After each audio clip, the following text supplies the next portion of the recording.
വേടൻ എന്ന ഹിരൺദാസ് മുരളിക്ക് ഒരല്പം ആശ്വസിക്കാനുള്ള വക നൽകുന്ന വിധിയാണ് ഹൈക്കോടതിയിൽ നിന്നും ഉണ്ടായിരിക്കുന്നത്. അത് മുൻകൂർ ജാമ്യമാണ്.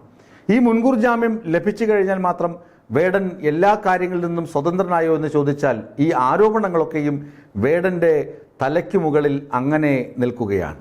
ഒരു ലേഡി ഡോക്ടർക്ക് വിവാഹ വാഗ്ദാനം കൊടുക്കുകയും അവരെ ലൈംഗികമായി പീഡിപ്പിക്കുകയും ചെയ്ത സംഭവത്തിലാണ് ഹൈക്കോടതിയിൽ കേസ് പരിഗണിക്കപ്പെടുന്നതും അതിൽ ജസ്റ്റിസ് വേടന് ജാമ്യം അനുവദിക്കുന്നതും.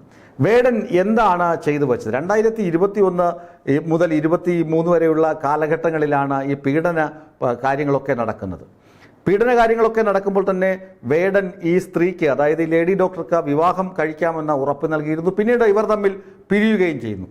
ഈ വിഷയം വച്ചിട്ടാണ് വേടൻ്റെ അഭിഭാഷകൻ കോടതിയിൽ പറയുന്നത് ഇവർ തമ്മിൽ പരസ്പര ധാരണയോടെ പരസ്പര ഇഷ്ടത്തോടു കൂടിയാണ് ലൈംഗികമായി ബന്ധപ്പെട്ടത്. അവിടെ റേപ്പ് എന്ന കുറ്റം നിലനിൽക്കില്ല. പിന്നീട് പല കാരണങ്ങൾ കൊണ്ടാണ് വിവാഹം കഴിക്കാൻ തയ്യാറല്ല, വിവാഹ ബന്ധത്തിൽ നിന്ന് അല്ലെങ്കിൽ വിവാഹം വാഗ്ദാനത്തിൽ നിന്ന് വേടൻ പിന്മാറിയതെന്നും കോടതിയെ ധരിപ്പിച്ചു.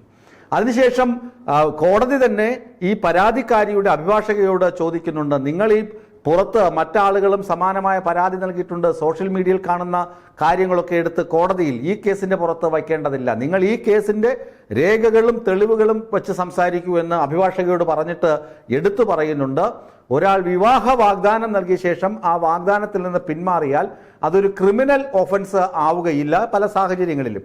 എന്നാൽ മറ്റ് ചില സാഹചര്യങ്ങളിൽ അത് ക്രിമിനൽ ഓഫൻസ് ആവുകയും ചെയ്യാം. ഒരുപക്ഷെ എങ്കിൽ ലക്ഷക്കണക്കിനോ കോടിക്കണക്കിനോ വിലയുള്ള സ്വർണമോ അല്ലെങ്കിൽ സ്ത്രീധനമോ ഒക്കെ വാങ്ങിയ ശേഷം വിവാഹ വാഗ്ദാനം നൽകി കബളിപ്പിച്ച് മുങ്ങുകയാണെങ്കിൽ ഒരുപക്ഷെ എങ്കിൽ അത് ക്രിമിനൽ കേസിൽ വരാം എന്നാണ് നിയമ വിദഗ്ധർ ചൂണ്ടിക്കാണിക്കുന്നത്. ഇത് നിലവിൽ വേടൻ ക്രിമിനൽ കുറ്റമൊന്നും ചെയ്തിട്ടില്ല. ഇനിയിപ്പോൾ സെപ്റ്റംബർ 9 ഓണമൊക്കെ കഴിഞ്ഞ് സെപ്റ്റംബർ 9 പോലീസ് സ്റ്റേഷനിൽ ഹാജരാകുമ്പോൾ വേടനെ ഒരുപക്ഷെങ്കിൽ പോലീസ് അറസ്റ്റ് ചെയ്യും. അറസ്റ്റ് ചെയ്തിട്ട് സ്റ്റേഷൻ ജാമ്യത്തിൽ വിട്ടയക്കാവുന്നതേ ഉള്ളൂ. കാരണം ഇത് ക്രിമിനൽ ഒഫൻസായി നിലനിൽക്കുകയില്ല എന്ന കോടതി നിരീക്ഷണം ഉള്ളിടത്തോളം വേടൻ അതൊരു സംരക്ഷണ കവചം തന്നെയാണ്. എങ്കിലും ഈ ആരോപണങ്ങൾ അത് തലയ്ക്ക് മുകളിൽ തന്നെ നിൽക്കും. വേറെ 2 പരാതി കൂടി വേടനെതിരെ മുഖ്യമന്ത്രിക്ക് ലഭിച്ചിട്ടുണ്ട്. അത് DGPയുടെ പരിഗണനയിലാണ്.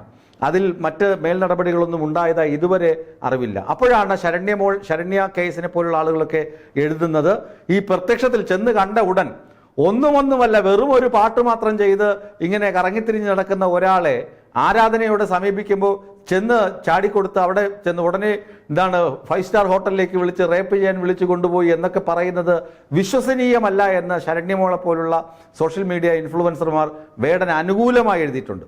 പക്ഷേ ഇതിന് രണ്ടിലും, അതായത് വേടനെ അനുകൂലിക്കുന്ന ഒരു വിഭാഗം ആളുകൾ, സ്ത്രീ പീഡനം അത് അങ്ങനെ നടന്നിട്ടില്ല, അങ്ങനെ നടന്നിട്ടുണ്ടെങ്കിൽ പെണ്ണുങ്ങൾ ഒരുമ്പെട്ട് പോയത് കൊണ്ടാണ് ഇങ്ങനെയൊക്കെ നടന്നതെന്ന് ആരോപിക്കുന്ന ഒരു കൂട്ടം ആളുകൾ. പക്ഷേ നമ്മുടെ സാമൂഹിക ധാരയ്ക്ക് ശരിയായ രീതിയിലല്ല, ശരിയായ കീഴ്വഴക്കമല്ല വേടൻ കാണിച്ചത്. വേടനെ പോലെയുള്ള ഒരു സെലിബ്രിറ്റിയിൽ നിന്ന് ഇതൊന്നും നാട്ടുകാർ ഉൾക്കൊള്ളുന്നില്ല എന്ന് പറയുന്ന മറ്റൊരു വിഭാഗവുമുണ്ട്. ഇതിനിടയിലാണ് കോടതി വേടന് പറയുന്നത് ഇതൊരു ക്രിമിനൽ ഒഫൻസ് അല്ല, വേടന് മുൻകൂർ ജാമ്യം നൽകുന്നു, വ്യവസ്ഥകളോടുകൂടിയാണ് മുൻകൂർ ജാമ്യം, 9-ാം തീയതി സ്റ്റേഷനിൽ ഹാജരാകണമെന്ന് വേടന് നിർദ്ദേശവും നൽകിയിട്ടുണ്ട്.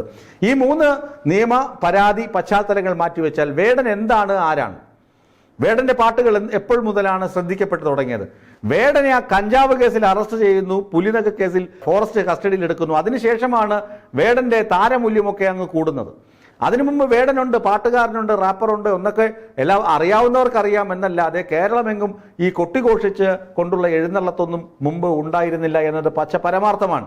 ഇപ്പോൾ ഒരു സ്റ്റേജിന് 20 ലക്ഷം 25 ലക്ഷം ഒക്കെ വേടൻ വാങ്ങുന്നുണ്ടെങ്കിൽ അതാ സെലിബ്രിറ്റി സ്റ്റാറ്റസിൽ നിന്ന് വാങ്ങുന്നതാണ്. അയാളെ ചുറ്റിക്കൂടിയിരിക്കുന്ന ഈ പീഡന പരാതികൾ റാപ്പറല്ല റേപ്പാണ് ചെയ്യുന്നത് എന്ന് ആളുകൾ പരിഹസിക്കുമ്പോഴും അയാളെ ചുറ്റിക്കൂടിയിരിക്കുന്ന ഈ ആരോപണങ്ങളുടെ പുകമറ ഒക്കെ മാറിപ്പോകുമെന്ന് അയാൾക്ക് നന്നായിട്ട് അറിയാം. ഇപ്പോൾ ഒളിവിലാണെങ്കിലും ഈ ഓണക്കാലത്ത് വേടൻ വേദികളിൽ പാടുമെന്നാണ് അയാൾക്ക് അത്രമേൽ അടുപ്പമുള്ള ആളുകൾ പറയുന്നത്. ഈ കോടതിയിൽ നിന്ന് ജാമ്യം കിട്ടിയ സ്ഥിതിക്ക് മറ്റ് ഏറ്റെടുത്ത പരിപാടികൾ, ചില തീയതികളിലുള്ള പരിപാടികളിൽ വേടൻ പങ്കെടുക്കുകയും പാടുകയും കാശ് വാങ്ങുകയും ചെയ്യും. ഈ പരാതിക്കാരികൾ വീണ്ടും കണ്ണീരും കൈയുമായി ഇരിക്കേണ്ടി വരും. ഇതൊക്കെ ഈഗോയുടെ ഭാഗമായി ഉണ്ടാകുന്ന പരാതികളാണെന്ന് വേടനുമായി വേടന്റെ ഫാൻസ് അസോസിയേഷനും ഒക്കെ എഴുതി തള്ളുകയും ചെയ്യുന്നുണ്ട്.